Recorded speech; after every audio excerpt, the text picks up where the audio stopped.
Peuple de Dieu, nous sommes l'Église du Seigneur Jésus-Christ à Lyon, dénommée la mission des disciples du Christ. Je suis le pasteur Samuel Essomba Madeng. Je vous souhaite un agréable moment sous l'immersion, n'est-ce pas, du Saint-Esprit. Pendant environ 1 heure de temps, nous allons cheminer dans la parole de Dieu, afin que le Seigneur, par sa grâce, nous vienne encore nous instruire ce soir. Alléluia. Peuple de Dieu, je vous invite à partager cette vidéo. Invitez, si possible, le maximum de personnes possibles que vous connaissez autour de vous, vos amis, vos proches, pour ensemble passer ce moment de bénédiction. Vous savez, la parole de Dieu est toujours une bénédiction. C'est un moment de bénédiction que nous allons passer. Car la Bible déclare, il est écrit, là où 2 ou 3 sont rassemblés à mon nom, je suis au milieu. Bien-aimé dans le Seigneur ce soir, il est au milieu de nous. Le Seigneur nous accorde la grâce encore ce soir de pouvoir nous retrouver dans cet espace, comme nous avons l'habitude, chaque jeudi soir à partir de 21h et quelques minutes. Que Dieu vous bénisse abondamment. Éternel notre Père et notre Dieu, je viens devant ta sainte face au nom de ton Fils unique Jésus-Christ. Seigneur, te confier ces moments entre tes saintes et divines mains, toi le seul et unique véritable Dieu. Père éternel, ta parole était au commencement de toutes choses. Il est écrit que la parole était Dieu. Seigneur, ce soir, je te prie au nom de ton Fils unique Jésus-Christ. Seigneur, donne-nous ton esprit, afin que ton esprit nous enseigne. La Bible déclare que ta parole est esprit. Seigneur, aucun homme ne peut véritablement enseigner ta parole. Ceci relève, n'est-ce pas, de la responsabilité du Saint-Esprit. Voilà pourquoi, Père éternel, je m'humilie devant toi. Je te présente, Seigneur, mes faiblesses et je prie, mon Dieu, mon roi, Seigneur, que tu fasses descendre ton Esprit Saint ce soir, que ton Esprit se saisisse de moi afin d'utiliser tout simplement ma bouche comme un instrument par lequel tu passes ce soir, Seigneur, pour enseigner ce peuple qui est déjà au rendez-vous, rassemblé pour écouter, Seigneur, cet enseignement. Merci notre Père et notre Dieu pour la grâce que tu nous accordes. Je prie que tu disposes les cœurs de ceux qui sont à l'écoute. Au nom de notre Seigneur et Sauveur Jésus, Seigneur, bénis ton peuple par ta parole, par cet enseignement. Je prie que cet enseignement soit une véritable bénédiction pour l'Église du Seigneur Jésus-Christ et pour le peuple de Dieu. Mon Père et mon Dieu, glorifie-toi dans ta parole. Seigneur, je prie que cette parole soit enseignée avec une puissante onction du Saint-Esprit, afin d'impacter positivement des vies, de briser les chaînes, parce que ta parole a le pouvoir, Seigneur, de détruire ce qui est mauvais en nous. Merci notre Père et notre Dieu pour tout ce que tu fais dans nos vies ce soir au travers de ta parole. Que ton nom soit glorifié. Au nom de Jésus-Christ, j'ai prié et tu m'as exaucé. Amen. Peuple de Dieu, bonsoir. Je suis heureux de vous retrouver nombreux ce soir. Et comme chaque jeudi, soit à pareille heure, dans le cadre de notre programme d'enseignement biblique. Peuple de Dieu, la Bible déclare que mon peuple périt dans le livre de Osée, chapitre 4, verset 6. Il est écrit que mon peuple périt parce qu'il lui manque la connaissance. Alléluia, je bénis le Seigneur qui suscite en toi l'envie, n'est-ce pas, d'acquérir cette connaissance dont nous avons tant besoin. Et ce soir, ce n'est pas un homme qui est là pour t'enseigner, mais c'est le Saint-Esprit. Je ne suis qu'un simple instrument par lequel le Seigneur passe ce soir pour t'enseigner. Amen. Ce soir, bien aimé dans le Seigneur, nous avons pour thème le croyant, le chrétien, le disciple du Seigneur Jésus-Christ. Ce sont des mots que nous entendons très souvent autour de nous, au point où si nous ne sommes pas véritablement renseignés enseigner, il y a lieu de faire la confusion. Alléluia. Le thème de ce soir, je répète, s'intitule « Croyants, chrétiens ou disciples du Seigneur Jésus-Christ ». Amen. Gloire à notre Seigneur et Sauveur Jésus-Christ. Bien dans le Seigneur, croyants, chrétiens et disciples, trois expressions qu'on entend généralement ici et là dans la bouche de ceux qui expriment leur confiance en Dieu. Alléluia. Tous ceux qui expriment leur foi envers Dieu vous parleront toujours. Vous entendrez toujours parler de croyants, de chrétiens, de disciples. Bien-aimés dans le Seigneur, ce soir, le Saint-Esprit va nous accorder la grâce, à travers les Saintes Écritures, de pouvoir mettre la lumière pour ressortir la différence entre ces trois expressions. La première question qui nous vient comme ça à l'esprit, bien-aimés dans le Seigneur, mais qu'en est-il exactement de ces trois vocables au regard des Saintes Écritures? Alléluia. Que désigne, est-ce que ces trois vocales désignent-elles la même chose ou encore ont-elles la même signification? Une question se dégage ce soir. Croyants, chrétiens ou disciples du Seigneur. Ces trois expressions qu'on entend généralement ici et là dans la bouche de ceux qui expriment leur foi en Jésus-Christ. La question qui se dégage de toutes ces trois expressions. Mais qu'en est-il exactement de ces trois vocales au regard des Saintes Écritures? Désignent-elles les mêmes choses ou encore ont-elles la même signification? C'est ce que nous allons essayer de mettre en lumière par le biais de cet enseignement en nous basant uniquement sur ce que dit la parole de Dieu. Bien-aimés dans le Seigneur, le mot croyant dérive du verbe croire, qui signifie accorder du crédit à un fait ou à quelque chose. Autrement dit, c'est penser, accepter ou admettre qu'une chose est vraie. Sur le plan spirituel, le mot croyant désigne celui qui a donné son accord de principe pour adhérer à la foi en Dieu. En effet, pour croire en Dieu, il faudrait au préalable avoir entendu parler de lui au travers de sa parole. À cet effet, nous allons ouvrir nos Bibles dans le livre de Romains, chapitre 10, du verset 13 au verset 14.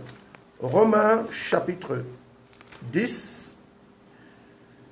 Je lis Romains, chapitre 10, à partir du verset 13 au verset 14, il est écrit.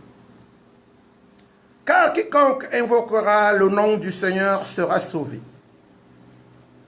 Comment donc invoqueront-ils celui en qui ils n'ont pas cru? Et comment croiront-ils en celui dont ils n'ont pas entendu parler? S'il n'y a personne qui prêche, et comment y aura-t-il des prédicateurs s'ils ne sont pas envoyés selon qu'il est écrit? Ça, c'est le verset 15 déjà. Selon qu'il est écrit, qu'ils sont beaux les pieds de ceux qui annoncent la bonne nouvelle. Alléluia. Bienvenue dans le Seigneur. La Bible déclare, comment peut-on entendre parler de Dieu? Amen. Comment peut-on déjà, dans un premier temps, invoquer Dieu si on n'a pas entendu parler de lui? Alléluia. Si on n'a pas entendu parler de Dieu, comment peut-on l'invoquer? Comment peut-on invoquer celui en qui on n'a pas cru? Et comment peut-on croire en celui en qui on n'a pas entendu parler? Alléluia. Peuple de Dieu, c'est donc clair qu'un homme, on ne peut croire que si on a entendu parler de Dieu. Amen. Si on a entendu parler de Dieu, si on vous a prêché la bonne nouvelle, si, bien-aimés, vous avez entendu parler du Seigneur, c'est alors que vous pouvez, lorsque sa parole vous a touché le cœur, c'est alors que vous pouvez ouvrir votre cœur pour croire en lui. Dans la Nouvelle Alliance, peuple de Dieu, c'est-à-dire le Nouveau Testament, les Saintes Écritures indiquent qu'il est absolument impossible de croire en Dieu de quelque manière que ce soit, sans prendre en compte et accepter en premier la personne de Jésus-Christ. Il est impossible de croire en Dieu si, au préalable, on n'a pas accepté Jésus-Christ. 1 Timothée, chapitre 2, verset 5. Nous lisons 1 Timothée. 1 Timothée, chapitre 2, le verset 5 dit: « Car il y a un seul Dieu et aussi un seul médiateur entre Dieu et les hommes, Jésus-Christ homme. » Bien-aimé dans le Seigneur, on ne peut prétendre croire en Dieu si on ne croit pas au préalable au Seigneur Jésus-Christ. Parce que Jésus-Christ est tout simplement celui qui est descendu du ciel. Aucun homme sur la terre, alléluia, n'est descendu du ciel à part Jésus-Christ, alléluia, qui est descendu du ciel envoyé par le Père et qui a parfaitement la connaissance du ciel. Parce que le ciel est sa demeure. C'est Jésus-Christ, le même qui a laissé son trône, qui est descendu, bien maintenant le Seigneur, qui s'est offert à la croix en sacrifice pour la rémission de nos péchés, qui a été crucifié à la croix, enseveli, ressuscité 3 jours après pour notre salut. C'est le même Jésus qui est le chemin, la vérité et la vie éternelle, bien entendu. Personne ne peut connaître le Père si au préalable il n'a pas connu le Fils. De même que personne ne peut établir une relation sincère, vraie, si au préalable il n'a pas établi une relation avec le Seigneur Jésus-Christ. Bien-aimé, lorsqu'on connaît Jésus, lorsqu'on croit en Jésus, et qu'on le connaît, et qu'on vit avec Jésus tous les jours de sa vie, on connaît, on a cru au Père, on connaît Jésus, et on vit avec le Père. On connaît le Père et on vit avec le Père. Bien-aimé, il n'est pas possible de contourner Jésus pour prétendre croire en Dieu. Alléluia. Il n'y a aucune possibilité de croire en Dieu sans avoir connu au préalable Jésus-Christ. Ceci est une réalité, une vérité avérée.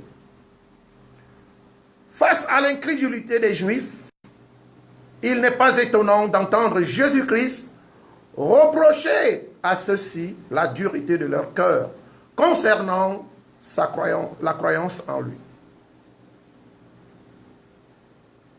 Alléluia. Et maintenant le Seigneur, les Juifs qui prétendaient être, ils ne le prétendaient pas, en effet.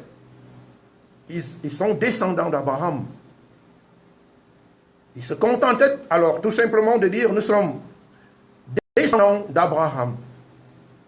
Alléluia. Et pour eux, il suffisait de croire au Dieu d'Abraham pour être sauvés. Alléluia. Mais dans la nouvelle alliance, il est dans le Seigneur, il ne suffit pas. Il ne suffit plus d'être tout simplement descendant d'Abraham pour entrer dans le royaume des cieux. Jésus fut donc étonné de voir que les Juifs ne croyaient pas en lui. Les Juifs l'ont rejeté, prétendant connaître Dieu le Père sans prendre en compte la vérité, sa divinité et l'œuvre qu'il était venu accomplir pour notre salut. Jean chapitre 12, verset 43 au verset 45. Nous lisons Jean chapitre 12. Jean chapitre 12, du verset 43 au verset 45. Il est écrit, je lis au nom de notre Seigneur et Sauveur Jésus-Christ. Car ils aimèrent la gloire des hommes plus que la gloire de Dieu. Or, Jésus s'était écrit, celui qui croit en moi, croit, non pas en moi, mais en celui qui m'a envoyé. Et celui qui me voit, voit celui qui m'a envoyé. Bien-aimé dans le Seigneur, lorsque nous croyons en Jésus-Christ, nous croyons en Dieu, le Père. Lorsque nous voyons Jésus-Christ par les yeux de la foi, nous voyons également le Père, Dieu le Père. C'est ce que veut dire Jésus dans ce verset. Amen. Alléluia. Gloire à notre Seigneur et Sauveur Jésus. Croire en Dieu, c'est croire en Jésus-Christ, son Fils unique qu'il a envoyé dans le monde, afin d'hériter la vie éternelle. Il y a bien un but. On ne croit pas en Dieu en vain.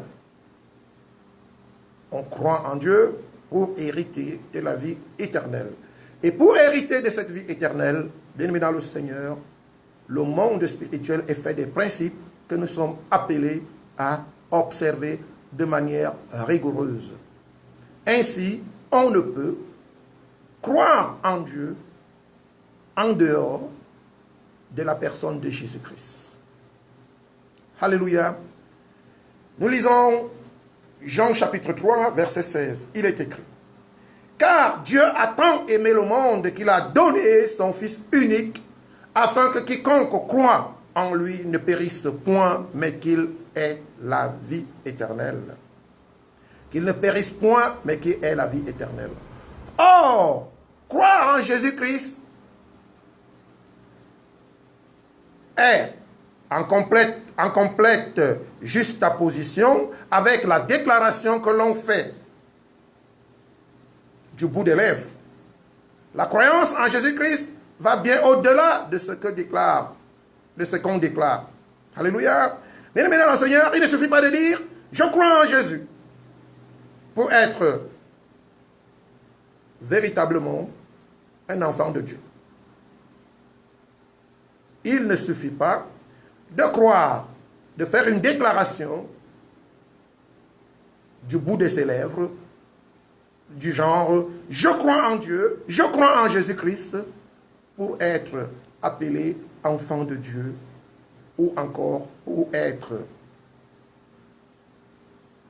habilité à entrer plus tard dans le royaume des cieux. Alléluia. Nous lisons Matthieu chapitre 15, versets 7 à 9. Matthieu chapitre 15, versets 7 à 9. Dans le livre de Matthieu chapitre 15,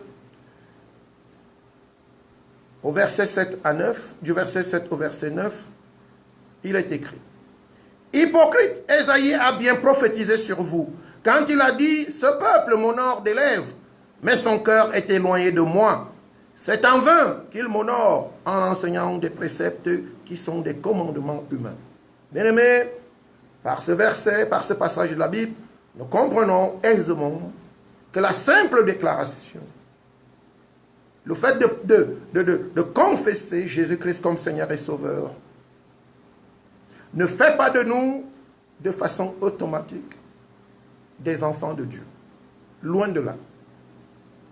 Car tout le monde peut croire en Dieu, mais cela ne fait pas de vous un enfant de Dieu. Parce que même le diable et ses démons croient aussi en Dieu. Bien-aimé, je te le dis, ce n'est pas une surprise. Le diable croit en Dieu. Les démons croient également en Dieu. Toutefois, ils ne peuvent l'adorer car leur cœur est inconvertible. C'est ça la différence. Le diable croit en Dieu parce qu'il sait que Dieu existe. En fait, c'est ça qu'on appelle croire. Le diable croit en Dieu parce qu'il sait que Dieu existe. Les démons croient en Dieu parce qu'ils savent que Dieu existe. Ils le connaissent depuis le ciel parce qu'ils ont été au ciel avec lui. Lorsqu'ils étaient encore des anges de lumière. Avant d'être déchus et précipités sur la terre. Alléluia. Bien-aimés, nous pouvons lire Jacques chapitre 2, verset 19. Jacques chapitre 2, verset 19. Je lis la parole de Dieu dans le livre de Jacques, au chapitre 2, verset 19. Il est écrit: je crois qu'il y a un seul Dieu, tu fais bien. Les démons le croient aussi et ils tremblent. Les démons le croient aussi et ils tremblent. Ceci revient à dire que si vous êtes tout simplement un croyant, bien aimé, sachez que vous ne faites pas plus que les démons. Parce que vous croyez à l'existence de Dieu. Vous croyez à l'existence d'un Dieu tout-puissant, créateur du ciel, de la terre, de l'univers tout entier, des choses visibles et des choses invisibles. Bien aimé dans le Seigneur, les démons croient pareillement, exactement à la même chose. Peut-on dire de vous que vous êtes un chrétien ou alors un disciple? Loin de là, comme nous allons le voir. Alléluia. Au vu du développement précédent, il y a une différence entre le croyant et le chrétien. Et cette différence, elle est évidente.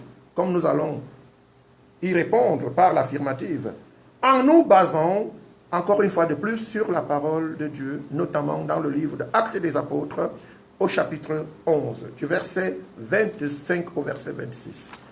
Actes des Apôtres, chapitre 11, du verset 25 au verset 26. Il est écrit: Barnabas se rendit ensuite à Tars pour chercher Saul.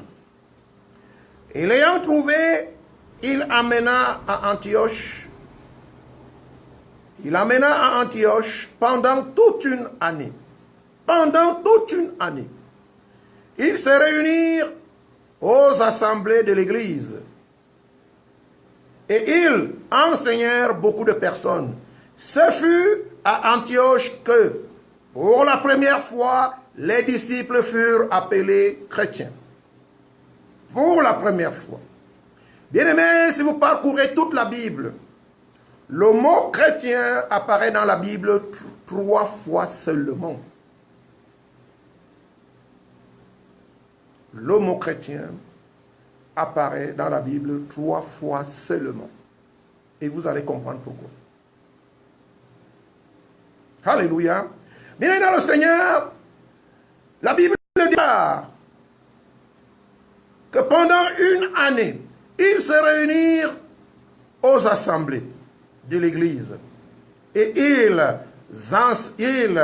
enseignèrent beaucoup de personnes. Ce fut à Antioche que pour la première fois, les disciples furent appelés chrétiens.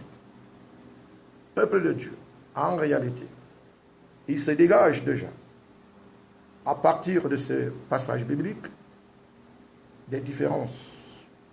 Alléluia, entre le mot chrétien, entre le mot croyant et le mot chrétien. Ici, en réalité, comme vous pouvez le remarquer, les apôtres, pendant une année, dans les assemblées, ils réunirent beaucoup de gens pour enseigner. Le passage biblique ci-dessus ressort clairement ce qui différencie le croyant du chrétien. Ainsi, celui ou celle qui a cru et reçoit continuellement les enseignements de la parole authentique de Dieu auprès des disciples ou des apôtres du Seigneur Jésus-Christ pour son édification avec pour objectif de parvenir à l'unité de la foi et à la connaissance parfaite de Christ peut être qualifié de chrétien. Alléluia. Bien maintenant le Seigneur, il faut d'abord croire. Et il faut continuellement être enseigné faire des disciples et des apôtres du Seigneur Jésus-Christ,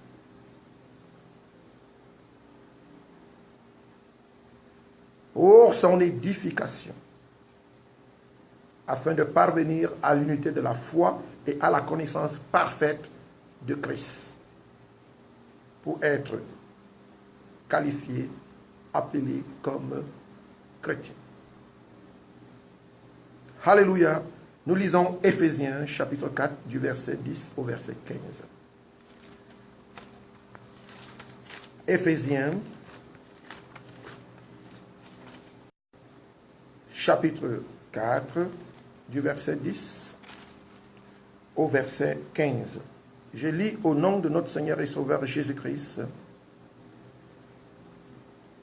Éphésiens chapitre 4, autant pour moi, du verset 10 au verset 15. Il est écrit: celui qui est descendu, c'est le même qui est monté au-dessus de tous les cieux, afin de remplir toutes choses. Et il a donné les uns comme apôtres, les autres comme prophètes, les autres comme évangélistes, les autres comme pasteurs et docteurs, pour le perfectionnement des saints en vue de l'œuvre du ministère de l'édification du corps de Christ, jusqu'à ce que nous soyons tous parvenus à l'unité de la foi et de la connaissance du Fils de Dieu, à l'état d'homme fait à la mesure de la stature parfaite de Christ. Alléluia.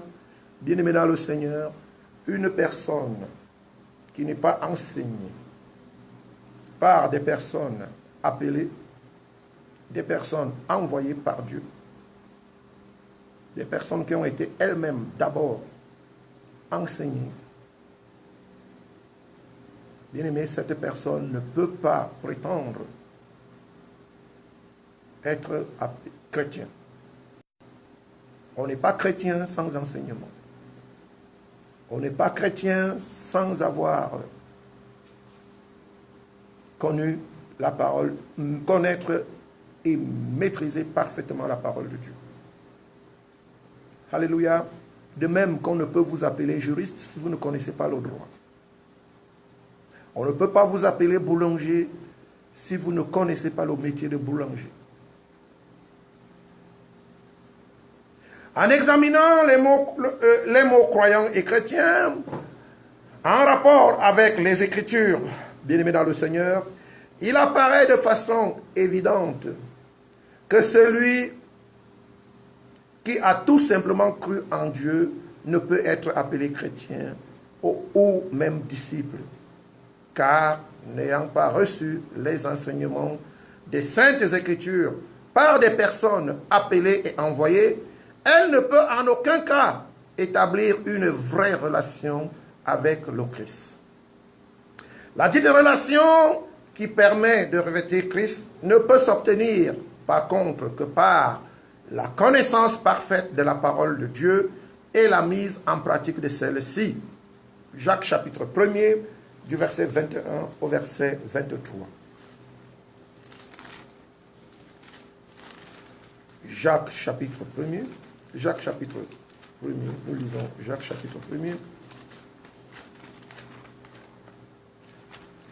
du verset 21 au verset 23. Je lis au nom de notre Seigneur et Sauveur Jésus-Christ.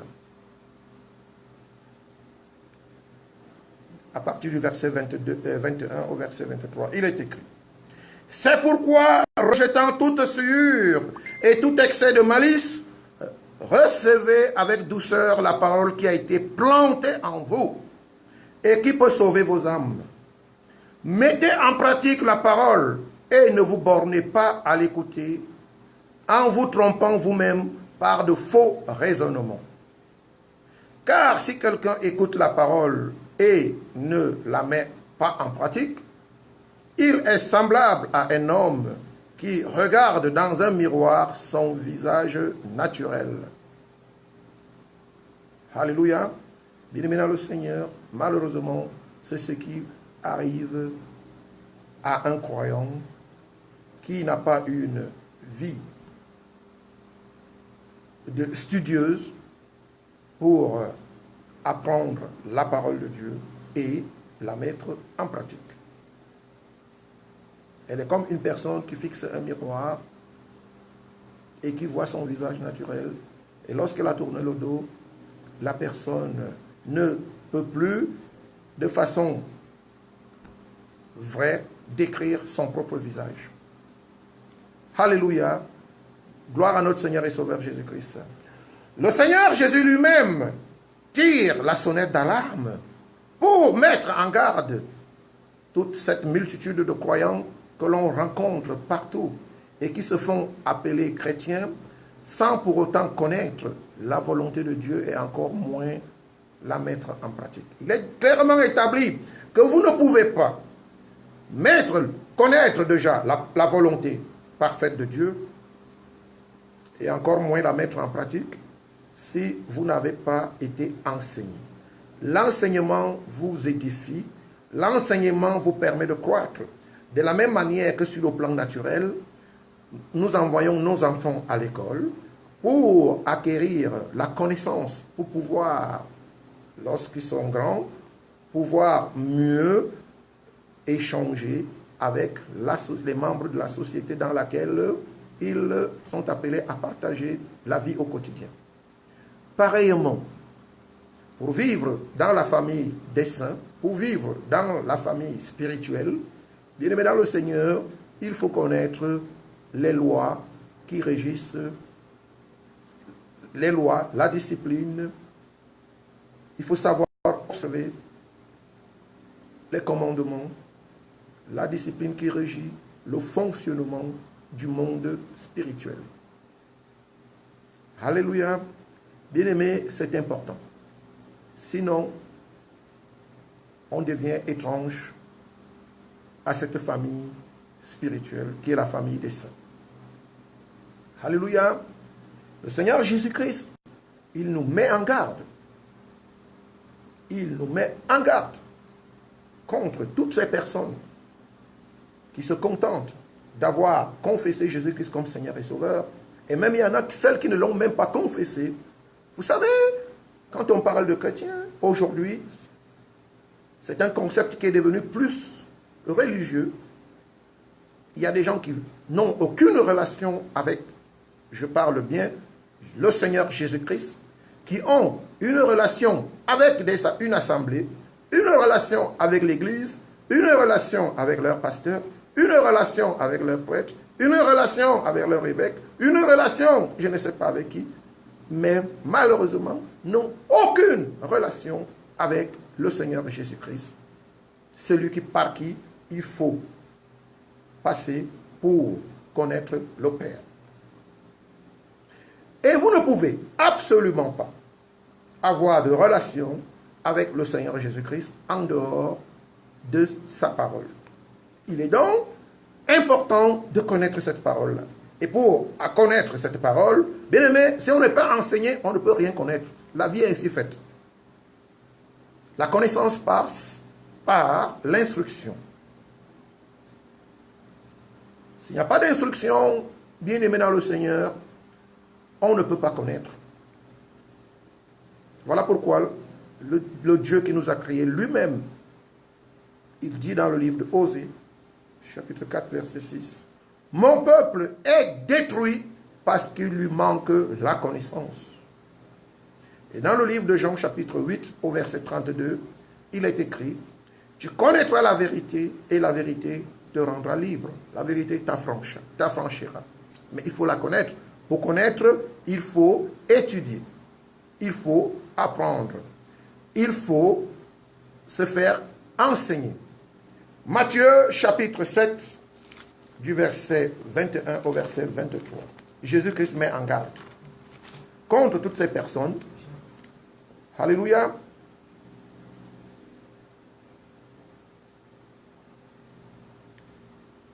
Matthieu chapitre 7, verset 21 au verset 23. Je lis la parole de Dieu dans le livre de Matthieu chapitre 7, du verset 21 au verset 23. Il est écrit, « Ceux qui me disent, Seigneur, Seigneur, n'entreront pas tous dans le royaume des cieux, mais celui-là seul qui fait la volonté de mon Père qui est dans les cieux. Bien dans le Seigneur, la volonté de Dieu que nous sommes appelés à faire sur terre, elle vient des cieux et c'est Jésus-Christ qui nous enseigne la volonté de Dieu. On ne peut donc connaître cette volonté si on ne connaît pas celui par qui cette volonté est arrivée sur la terre. Celui qui nous a apporté cette volonté, c'est notre Seigneur et Sauveur Jésus-Christ. Si on n'a pas de relation avec Jésus-Christ, il est clair qu'on n'a aucune relation avec le Père. Si on ne connaît pas Jésus-Christ, on ne connaît non plus le Père. Si on n'aime pas Jésus-Christ, on n'aime pas le Père. Si on n'obéit pas à la parole de Jésus-Christ, on n'obéit pas au Père. Parce que Jésus-Christ dit, si vous ne croyez pas en moi, c'est en celui qui m'a envoyé que vous refusez de croire. Alléluia. Alors, bien dans le Seigneur, au verset 22, la Bible dit, plusieurs me diront en ce jour-là, Seigneur, Seigneur, n'avons-nous pas prophétisé par ton nom? N'avons-nous pas chassé des démons par ton nom? Et n'avons-nous pas fait beaucoup de miracles et par ton nom? Alors, je leur dirai ouvertement, je ne vous ai jamais connu, retirez-vous de moi, vous qui commettez l'iniquité. Bien-aimés dans le Seigneur, ces gens, c'est des gens qui avaient bien cru au Seigneur. Ils avaient cru en lui. Sinon, ils ne diraient pas, nous avons prophétisé en ton nom. Sinon, ils ne diraient pas, nous avons chassé les démons en ton nom. Ils ne diraient pas, nous avons accompli beaucoup de miracles en ton nom. Sinon, ils ne diraient pas, Seigneur, Seigneur. Le peuple de Dieu, vous comprenez donc qu'il est important. Il est très très important de savoir exactement, en s'examinant scrupuleusement, bien aimé dans le Seigneur, il est important de savoir à quelle catégorie on appartient. Est-ce que nous sommes des simples croyants? Est-ce que nous sommes des chrétiens? Ou alors nous sommes des disciples du Christ? C'est très important. Nous voyons ici que Jésus-Christ, il va renvoyer dehors plusieurs. Et la Bible dit, vous écoutez bien, la Bible dit plusieurs me diront. Ce ne serait pas une affaire de 2, 3, 4 personnes. Ce ne serait pas une histoire de la minorité. On parle de plusieurs. Ils seront plus nombreux que ceux qui seront sauvés. Il faut faire très attention. La Bible dit, plusieurs me diront en ce jour-là, Seigneur, Seigneur, n'avons-nous pas prophétisé par ton nom? N'avons-nous pas chassé des démons par ton nom? Et n'avons-nous pas fait beaucoup de miracles par ton nom? Malheureusement, au verset 23, la Bible déclare, ici ce n'est pas un apôtre qui parle, pour dire peut-être qu'il n'avait pas bien entendu la révélation qu'il avait reçue du Seigneur Jésus pour écrire ce message, ce texte. Ici, c'est Jésus-Christ qui parle. Et souvenez-vous, la Bible déclare qu'au commencement était la parole. Donc Jésus-Christ, c'est la parole. Il sait très bien de quoi il parle. Malheureusement, au verset 23, alors il est écrit, le Seigneur dit, alors je leur dirai ouvertement, je ne vous ai jamais connu. Bien-aimés, qu'est-ce que signifie je ne vous ai jamais connu? Je ne vous ai jamais connu, ça signifie tout simplement, vous n'avez jamais établi une relation avec moi. Je n'ai pas marché avec vous. Vous n'avez pas marché avec moi. Souvenez-vous, la Bible déclare que celui qui veut aller au Père, qu'il s'abandonne, qu'il prenne sa croix, qu'il suive Jésus. Bien-aimé dans le Seigneur, on suit Jésus comment? C'est dans sa parole. Mais si je ne connais pas la parole, comment je vais suivre Jésus? Comment je vais marcher avec Jésus? On marche avec Jésus au travers de sa parole. On le suit au travers de sa parole. En faisant sa volonté qui est exactement la volonté du Père. C'est ainsi qu'on établit une relation avec le Christ. C'est ainsi qu'on vit avec le Christ.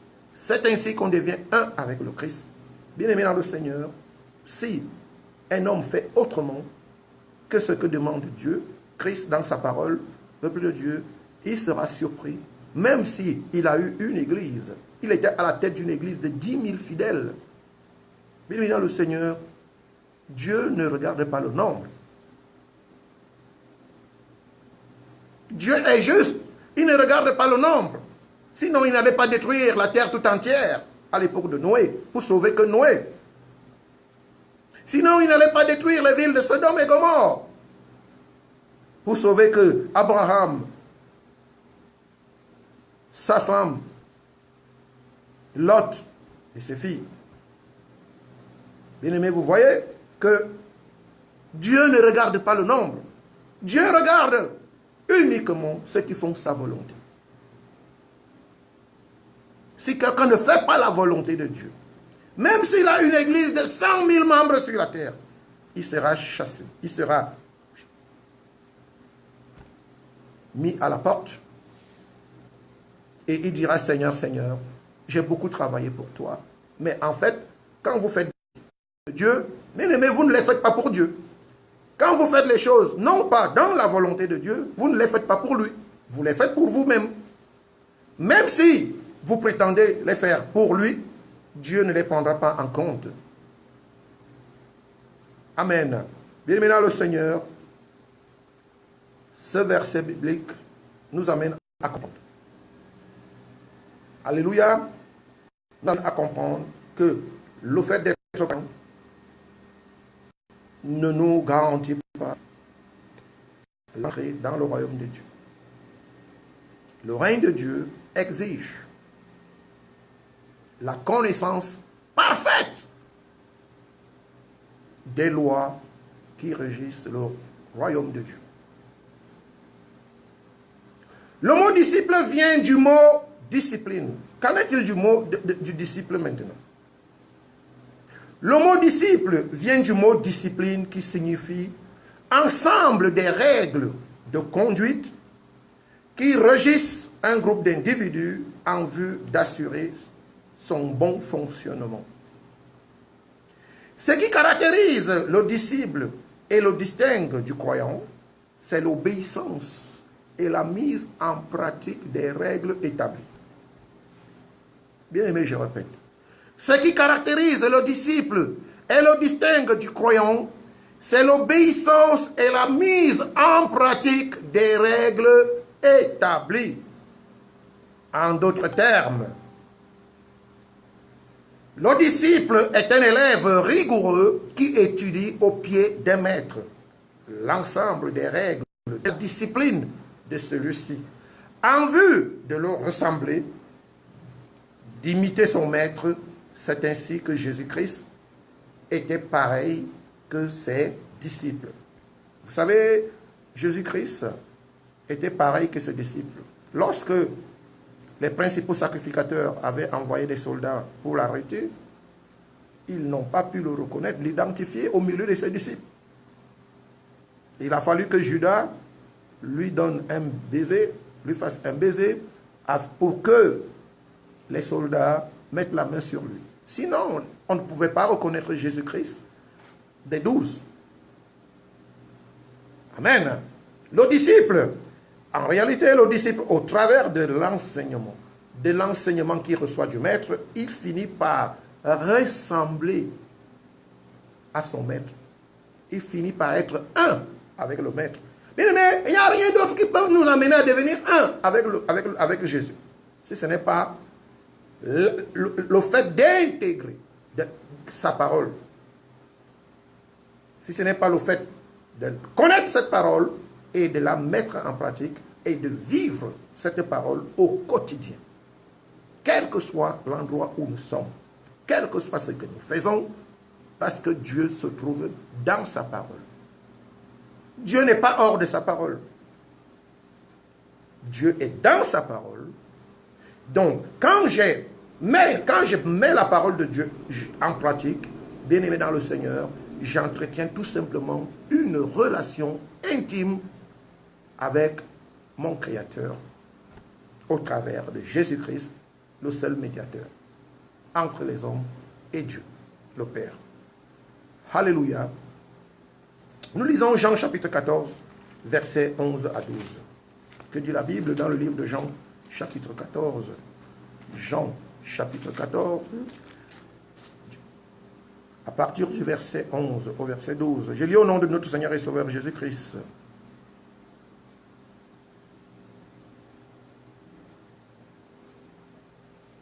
Bien-aimés dans le Seigneur, d'ailleurs, nous pouvons lire même à partir du verset 7.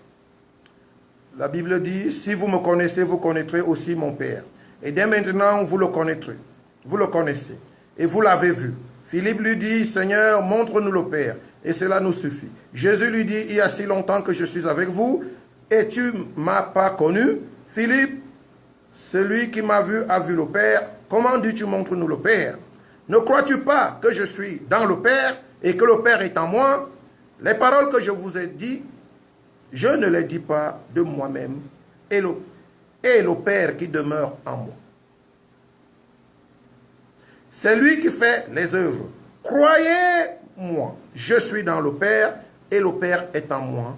Croyez du moins à cause de ses œuvres. Alléluia. Et Jésus-Christ qui dit, en vérité, je vous le dis, celui qui croit en moi fera aussi les œuvres que je fais. Et il en fera de plus grandes parce que je m'en vais au Père. Vous voyez, le disciple est appelé à faire les mêmes œuvres que Jésus.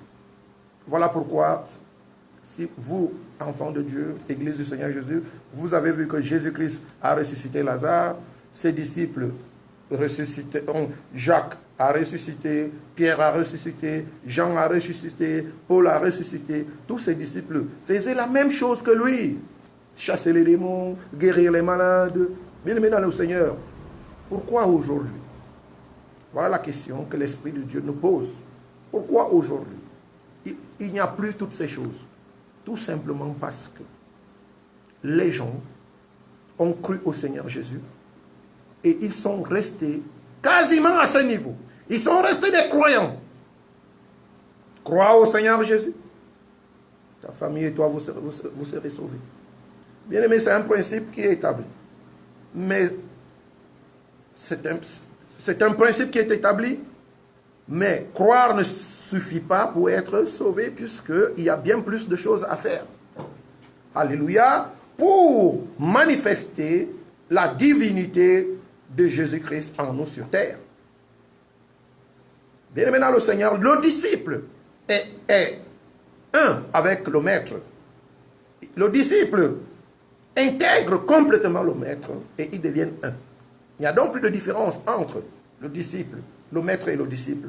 Parce que le disciple fait la même chose que le maître. Le disciple marche comme le maître. Le disciple vit comme le maître. Le disciple pense comme le maître. Le disciple, il marche comme le maître. Il ne fait rien de contraire. Alléluia. Pourquoi aujourd'hui l'Église est faible? Tout simplement parce que la réponse est là ce soir. Tout simplement parce que nous avons très peu de disciples aujourd'hui. Nous avons très peu de disciples dans nos églises. Nous avons beaucoup plus de croyants. Alléluia. Mais très peu de disciples.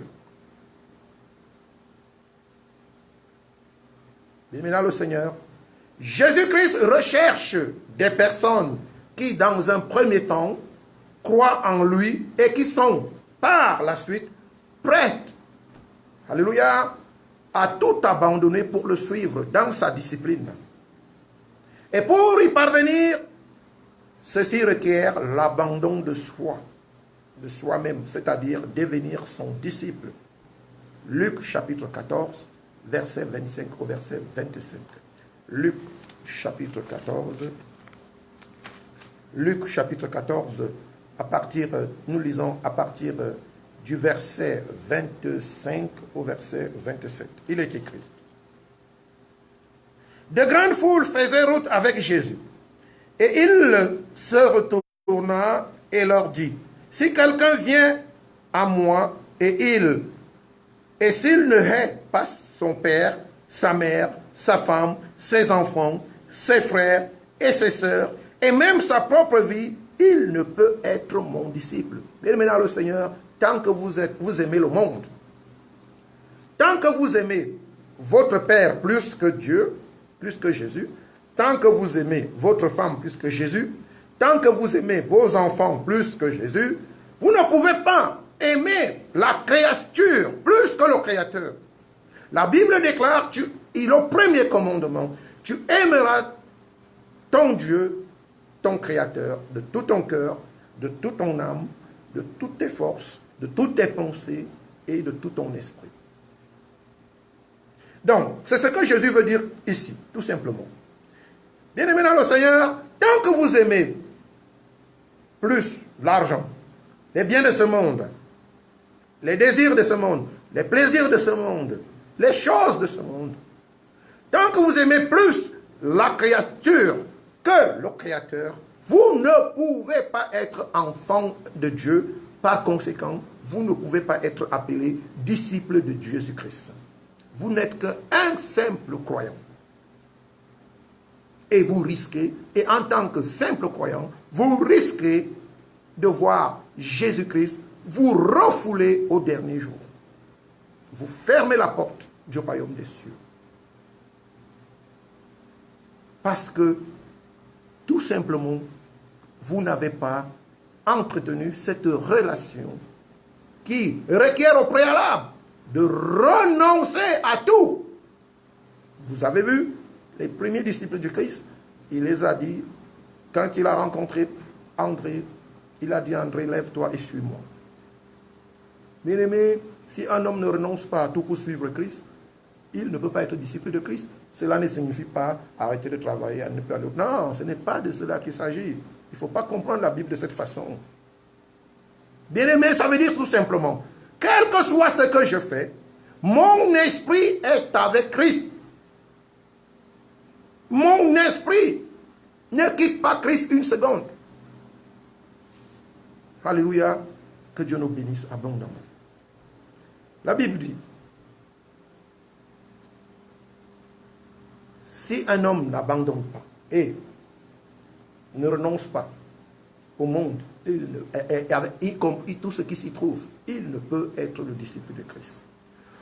On peut donc comprendre pourquoi Jésus-Christ, peu de temps avant son ascension au ciel, donne cet ordre de mission à ses disciples. Jésus-Christ a donné un ordre de mission à ses disciples. Il leur a donné un ordre de mission que nous allons voir dans Matthieu chapitre 28.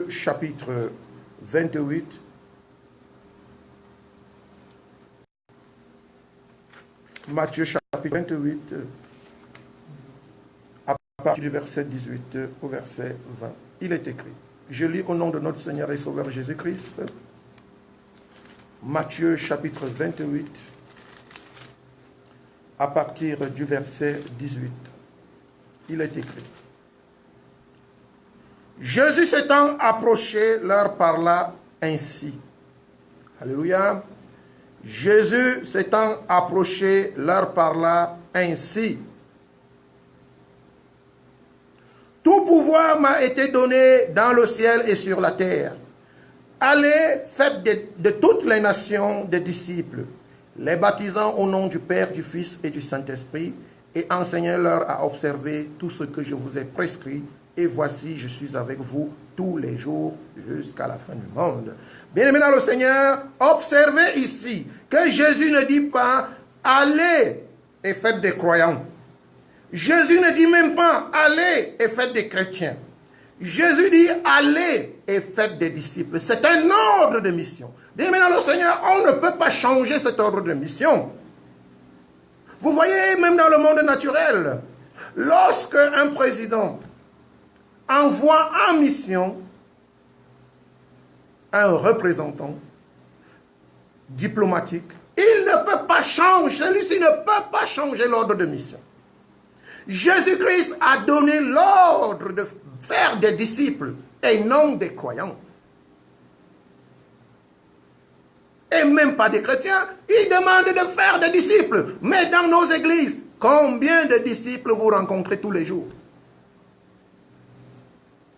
S'il y avait beaucoup de disciples, autant que de croyants que nous voyons aujourd'hui dans nos églises, bien aimés dans le Seigneur, il y aurait des résurrections des morts dans nos églises, il y aurait des miracles, des prodiges, et non ce que nous observons aujourd'hui, des hommes et des femmes qui sont appelés soit serviteurs de Dieu, qui font des simulacres de miracles et de prodiges pour tout simplement attirer les brebis égarées, mal enseignées, en d'autres termes appelés des croyants, qui tombent dans ce piège. Bien aimé, un disciple est éveillé. Parce qu'il a la connaissance des Saintes Écritures, c'est-à-dire de la volonté de Dieu. Et Dieu vit en lui. Lui et Dieu sont un, c'est-à-dire la personne de Jésus-Christ.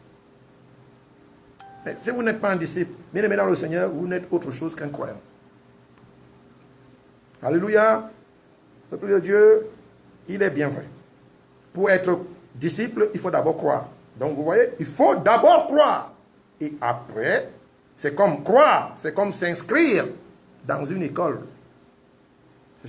Je crois que si je m'inscris dans cette école, je pourrais acquérir la connaissance pour devenir demain un homme instruit. C'est pareil, c'est la même chose, pas plus. Lorsqu'on croit, c'est une façon d'accepter et d'intégrer dans son esprit que Dieu existe, tout simplement. Mais après, il faut se faire enseigner, il faut avoir de la connaissance, exactement comme vous le faites quand vous êtes inscrit dans une école. Vous n'allez pas dans une école parce que vous êtes inscrit et vous restez chez vous et prétendre qu'à la fin de l'année, vous aurez le diplôme. Bien aimé dans le Seigneur, c'est pareil. Pour celui qui a cru et qui ne marche pas avec Christ, dans sa parole, en les mettant en pratique, en observant les commandements, bien aimé, la personne ne pourra en aucun cas entrer dans le royaume des cieux. Parce que le diplôme que l'enfant obtient ou que nous obtenons quand nous allons à l'école, bien aimé, si je veux faire le parallèle, notre diplôme de la vie chrétienne, c'est le salut.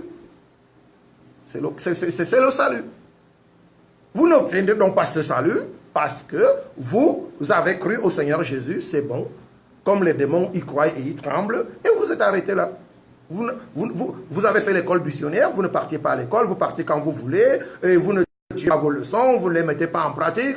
Mais comment vous réussir aux examens? Bien aimé, ce n'est pas possible. Alléluia. La Bible dit ici, écoutez bien, allez, faites. La Bible dit, au verset 19, allez, faites de toutes les nations des disciples, pas des croyants, pas des faiseurs de miracles, pas la Bible ne dit pas allez prophétiser. La Bible ne dit pas allez opérer des miracles. La Bible dit allez faites de toutes les nations des disciples, les baptisant au nom du Père, du Fils et du Saint-Esprit. Et ensuite, qu'est-ce que la Bible dit? La Bible ne dit pas lorsque vous les avez baptisés, laissez-les dans l'air. Abandonnez-les. Non, la Bible dit au verset 20 et enseignez-leur à faire quoi? À observer tout ce que je vous ai prescrit. C'est-à-dire qu'on ne peut enseigner que ce qu'on a reçu de Christ. Un homme qui n'observe pas lui-même les enseignements de Christ, il ne peut les transmettre. Comment est-ce qu'il va les transmettre? Si vous avez un serviteur de Dieu, lui-même qui ne peut pas mettre la parole de Dieu en pratique, comment est-ce qu'il peut apprendre aux autres à la mettre en pratique? Et vous voyez, c'est un principe. On ne peut devenir disciple que si on a été enseigné par un disciple, qui lui-même a été enseigné par un autre disciple. C'est une chaîne. Aucun croyant ne peut faire de vous un disciple. Il faut être disciple de Jésus.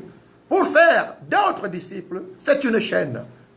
Je suis un disciple, j'applique, je mets en pratique la discipline de Jésus et je l'enseigne à celui qui croit. Il met en pratique cette discipline. Dans la maturité, il devient disciple parce qu'il est édifié, parce qu'il a atteint la croissance. Il devient disciple et demain, il fera lui aussi d'autres disciples. C'est comme ça que ça fonctionne. Il ne suffit pas d'une simple déclaration. Vous avez été baptisé dans une église et vous vous dites je suis chrétien. Mais maintenant le Seigneur, c'est une illusion. Une illusion qui prendra fin au dernier jour. qui prendra fin au dernier jour. Alléluia. Une illusion qui prendra fin au dernier jour. Église du Seigneur Jésus-Christ, peuple de Dieu, nous sommes comme ceci arrivés au terme de cet enseignement. Il y avait beaucoup de choses encore à dire au sujet de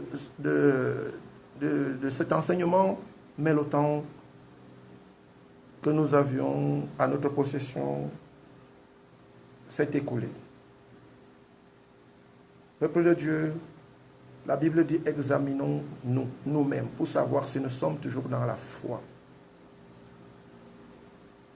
Bien-aimés, si vous êtes encore tout simplement incroyant et que vous avez du mal à mettre la parole de Dieu en pratique, vous avez du mal à l'assimiler, vous avez du mal à fusionner avec la parole de Dieu pour devenir un avec Christ qui est dans sa parole, peuple de Dieu, je vais prier pour vous et je vous invite comme ça à mettre une main, à poser une main sur votre cœur. Éternel, notre Père et notre Dieu, je te bénis, Seigneur, pour cet enseignement, parce qu'il t'a plu de nous rappeler ce soir que tu n'as pas besoin seulement des simples croyants, parce que les démons croient et tremblent au nom de Jésus. Mais tu as besoin des hommes qui ont cru, des hommes qui se sont abandonnés pour te suivre et pour faire ta volonté, des hommes qui ont ouvert leur cœur afin que tu entres dans leur cœur et que tu t'établisses par le biais de ta parole, c'est-à-dire tes commandements, tes préceptes. Mon Père et mon Dieu, je viens te présenter tous mes frères et mes sœurs que tu as invités ce soir, Seigneur, pour écouter cet enseignement. Je prie, mon Père et mon Dieu, Seigneur, que tu accordes la grâce. La Bible déclare que ta parole est l'épée de l'esprit. Seigneur, si c'est à cause des liens, si c'est à cause d'une force occulte, d'une force mystique, d'une force diabolique qui s'oppose à la connaissance et à l'obéissance de ta parole, mon Dieu, je prie que l'épée de l'esprit libère maintenant même au nom de Jésus. Seigneur, tous ceux qui sont maintenus captifs et qui n'arrivent pas, Seigneur, à participer aux enseignements, à assimiler tes enseignements, à mettre en place, Seigneur,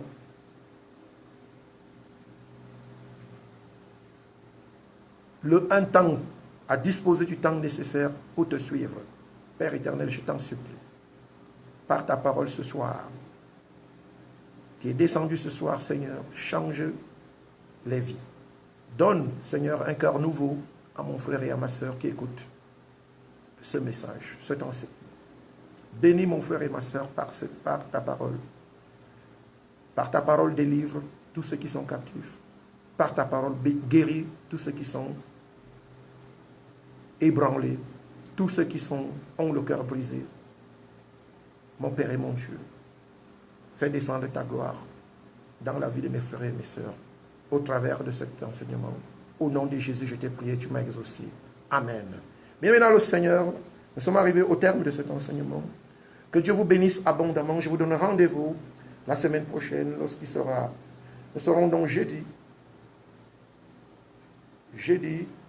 le 9 juin, le 9 août, lorsqu'il sera 21h. Que Dieu vous bénisse abondamment. Je vous souhaite une excellente fin de soirée dans la paix du Seigneur. Au revoir et à très bientôt.